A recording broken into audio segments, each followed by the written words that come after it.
Hello once again, YouTube family. This is Tim from Mods in Motion, and I wanted to share another video with you. This time we're going to talk about how to repair and restore the operation of your parking brake or e-brake and how to replace the e-brake cables. Okay, when you first do this procedure, one of the first things you want to do is to disconnect the negative battery cable from your battery, because you're going to be also disconnecting wires from your center console, which is the next thing you'll have to remove when you do this job. You'll have to remove the center console. However, there are plenty of videos already on YouTube, some that help me the most. I'll leave the links to those at the bottom of the page. Now, of course, for the next step, you're going to safely jack up the car and support it on jack stands so that you've got enough room and clearance to work up under the car. After properly securing the vehicle, it's a good idea to grab a pair of safety glasses to protect your eyes from debris, and to grab a pair of gloves because it's dirty and greasy and rusty while working on the vehicle.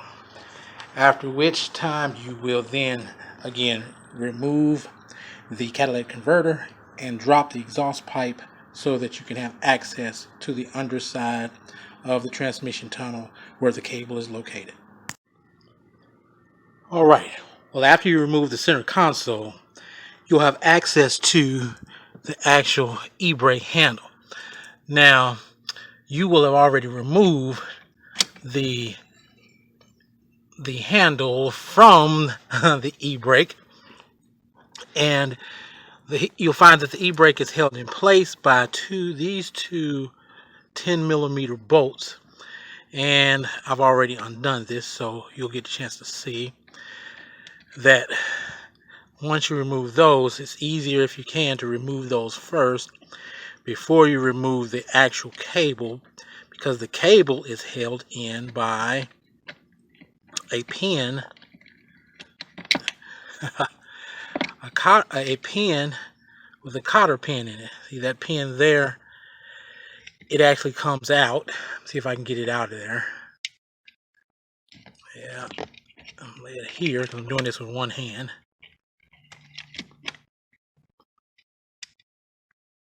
Okay, this pin comes out and it actually has a cotter pin through it, so that's how you'll be taking out the end of the cable, which attaches here, and it goes through the bottom here, or through, and it connects to that hole. So of course I've already undone that, and you'll see that cable leads to under the carpet to an area under this plate here.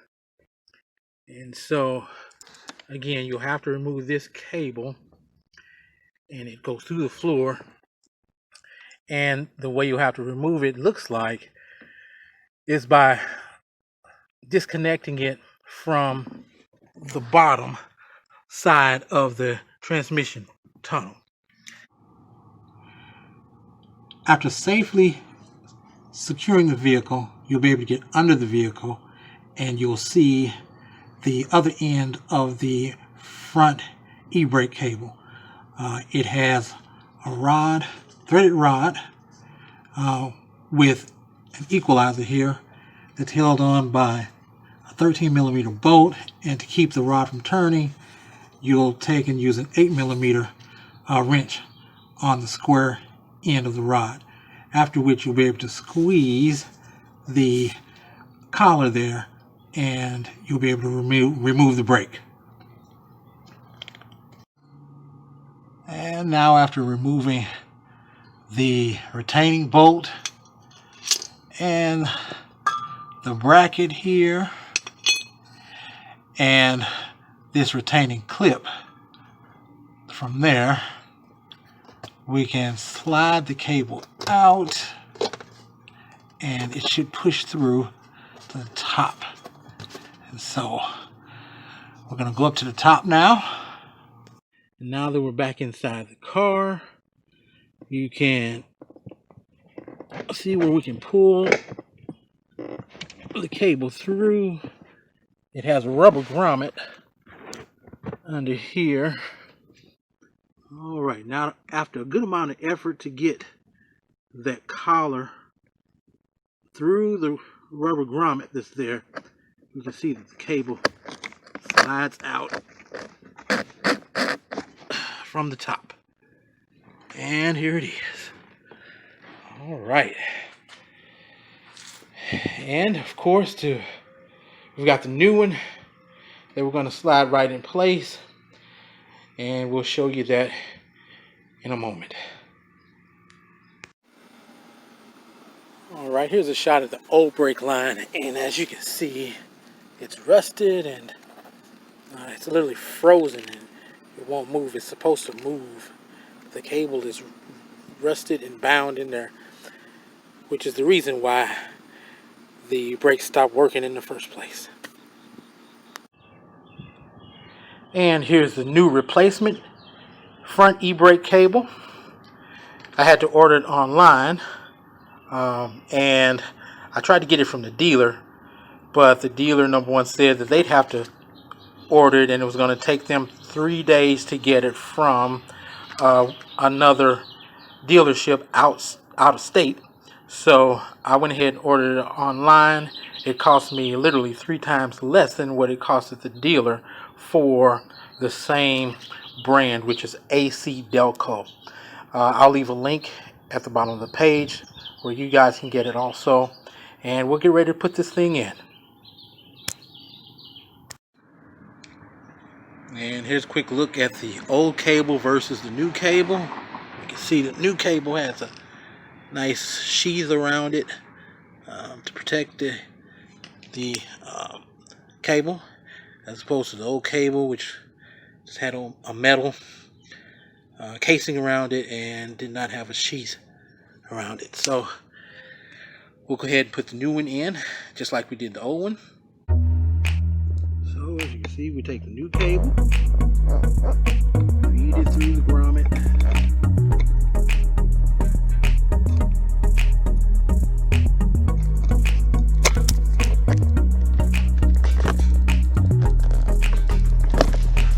and voila. So we'll reinstall the bracket and the retaining clip and hook up everything back to the e-brake, and we'll be done.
Well, as you can see, we went ahead and changed both the left and the right cables. Since we're down here already, changed them out, as well as the brake hardware and the shoes on both the left and right rear brakes. Because you're already here and access is so easy, I figured I might as well go ahead and change both of those cables also, so that I know the whole system is new and working. All right, and there you have it. The parking brakes now works. E-brake now works just as it should. The brakes are engaging and the lever is doing exactly what it's supposed to do, which is operating properly. Well, that's it. I hope this video will help you guys. Thanks for watching, and don't forget to subscribe and like. See you soon.